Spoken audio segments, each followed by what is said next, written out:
ये सारणी मैंने अंतिम रूप से जो भी आज आपने पढ़ा उसके मैंने एक सारणी में फिट कर दिया पूरा। यदि आपने पूरे को ध्यान से पढ़ा होगा और इस सारणी को बस बारीकी से रिवीजन में देख लोगे तो पूरा ठोस द्रव गैस में से कोई पर्सन गलत नहीं होने वाला है।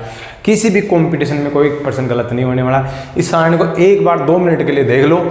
यहाँ मैंने गुण लिखे हैं, मतलब किस गुणों की चर्चा अपन ने करी है, फिर वो गुण ठोस में कैसा है, द्रव में कैसा है और गैस में कैसा है, उन तीनों को अपन ने अलग अलग लिखा है। तो पहला आ जाओ, पहला गुण मैं टिक लगाता जाऊंगा, आपको याद करते जाना है। आकार का क्या कहना है, तो आकार ठोसों में कैसा होता है भाई, निश्चित, लेकिन द्रव में निश्चित नहीं होता, क्योंकि द्रव में जिस पात्र में डालोगे वैसा ही बन जाएगा, और गैस में भी निश्चित नहीं होता, ऐसे याद करना है। आयतन, तो आयतन ठोस में निश्चित होता है, द्रव में निश्चित होता है, क्योंकि इन दोनों को दबाया नहीं जा सकता, संपीड़ित नहीं किया जा सकता। और गैस में, तो गैस में ध्यान रखना आयतन निश्चित नहीं होता है। गैस में किसी भी गैस को दबाया जा सकता है, फैलाया जा सकता है, उसके आयतन को चेंज किया जा सकता है, अतः उसका आयतन निश्चित नहीं होता, बदला जा सकता है। फिर आ जाओ भाई, आयतन हो गया। कणों के मध्य दूरी, तो ठोस में बहुत ही पास पास में होते हैं, तो दूरी की बात हो रही है तो बहुत कम दूरी पाई जाती है, यानी कण पास पास में होते हैं। ये द्रव में हर चीज मध्यम होती है, तो इसमें दूरी कैसी होती है, मध्यम। मध्यम का मतलब ठोस से तो ज्यादा दूर होंगे कण, लेकिन गैस से नजदीक होंगे, अतः दूरी के बारे में बात करूं तो ठोस से तो ज्यादा दूरी लिख देता हूं, ठोस से तो ज्यादा दूरी होगी और गैस से कम दूरी होगी। और सर्वाधिक दूरी किसमें पाई जाती है भाई, गैसों के कण दूर दूर होते हैं, अतः उसमें सर्वाधिक दूरी पाई जाती है। फिर आगे आ जाओ, कणों के मध्य आकर्षण बल। अब यदि दूरी ज्यादा है तो आकर्षण कम हो जाएगा। ध्यान रखना, दूरी ज्यादा है तो एक दूसरे को खींचेंगे कम, तो इसका ऊपर वाले का उल्टा याद कर लो कि तो आकर्षण बल सर्वाधिक, दूरी सबसे कम तो आकर्षण बल सर्वाधिक। सर्वाधिक का मतलब बहुत ताकतवर बल होता है ठोसों में, इसलिए वो ठोस है, एक दूसरे को अच्छे से बांध के रखते हैं। और इसमें मीडियम पाई जाएगी, ठोस से तो कम आकर्षण बल पाया जाएगा और गैस से आकर्षण बल क्या पाया जाएगा, ज्यादा पाया जाएगा। और गैस में तो आकर्षण बल नगण्य, ना के बराबर न्यूनतम होते हैं। कण एक दूसरे को आकर्षित नहीं करते हैं, इसलिए वो आजाद रहते हैं, घूम सकते हैं, फिर सकते हैं। तो आकर्षण बल पूछे गैसों में न्यूनतम या नगण्य बोल सकते हो आप, दोनों सही है। फिर आ जाओ भाई संपीड़ितता, तो आपको मैंने बताया अभी कि ना तो ठोस को दबाया जा सकता है, ना द्रव को दबाया जा सकता है, केवल गैस को दबाया जा सकता है। तो ठोसों में संपीड़ितता नहीं पाई जाती है और द्रवों में नगण्य, वही ना के बराबर है, कुछ द्रवों में संपीड़ितता होती है, इसलिए यहाँ नगण्य वर्ड इस्तेमाल कर लिया।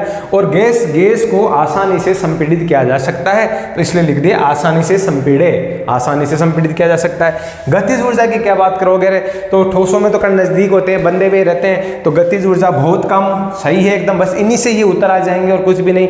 और द्रव में गतिज ऊर्जा मध्यम यानी ठोस से तो ज्यादा होती है गतिज ऊर्जा, क्योंकि ज्यादा फ्री कण होते हैं, और गैस से कम होती है गतिज ऊर्जा, क्योंकि गैस में सर्वाधिक गतिज ऊर्जा पाई जाती है। तो गैस में गतिज ऊर्जा कैसी हो गई भाई, सर्वाधिक हो गई।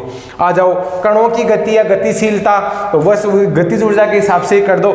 यदि गतिज ऊर्जा कम है तो गतिशीलता भी कम होगी। ध्यान रखना, गतिज ऊर्जा कम, गतिशीलता भी कम, गतिशीलता ज्यादा, गतिज ऊर्जा भी ज्यादा। तो यहाँ ऊपर वाले से ये नीचे वाला याद हो जाएगा। ध्यान रखना, कणों की गति, कण अपने स्थान पर ही कंपन करते हैं। ठोसों में कण अपने स्थान पे ही कंपन करते हैं, वो भागते नहीं हैं। कभी भी ठोसों के कण कहीं जाके स्थान नहीं बदलेंगे, वो अपने स्थान पे ही वाइब्रेट करते रहते हैं, अतः कण अपने स्थान पे ही कंपन करते रहते हैं। लेकिन द्रव में क्या होता है, एक स्थान से दूसरे स्थान तक जा सकते हैं। पानी का भाव आपको पता है, पानी के कण एक स्थान से दूसरे स्थान तक जा सकते हैं। और गैसों में तो कण किसी भी दिशा में जाने के लिए स्वतंत्र होते हैं। इस कमरे में जो ऑक्सीजन वगैरह भरी हुई है, नाइट्रोजन है, वो दीवारों पे इधर उधर जा सकती है, आ सकती है, इधर जा रही है, उधर जा रही है, तो सभी दिशाओं में आसानी से जा सकते हैं। गैसों में कण आसानी से सभी दिशाओं में जा सकते हैं। ये सब एनसीईआरटी से निकाली गई टेबल है, बहुत इंपॉर्टेंट है, आपको कुछ भी एक्स्ट्रा भी नहीं बताया जा रहा है, ना कम बताया जा रहा है, बहुत ही परफेक्शन से बताया जा रहा है। फिर आ गया विसरण भी देख लिया कि ठोस घुलते नहीं है, द्रव में ज्यादा घुलते हैं, द्रव में कुछ चीजें ज्यादा घुलते हैं, गैस में सर्वाधिक विसरण होता है। विसरण वाला चैप्टर पिछले पार्ट में देख सकते हो।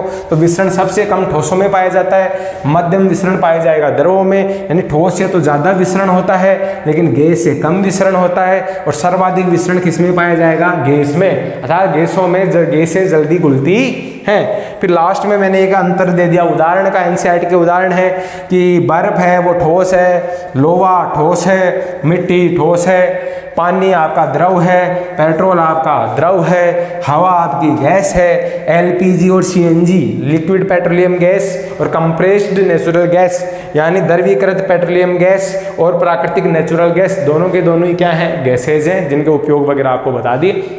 इसी के साथ आज का वीडियो ख़त्म करते हैं। आज आपने सीखा ठोस द्रव गैसों के गुण पढ़े, बहुत अच्छे से पढ़े, फिर इनके अंतर की एक टेबल याद करी। तो इस टेबल को अच्छे से नोट्स में लिख लो और इसको याद कर लो।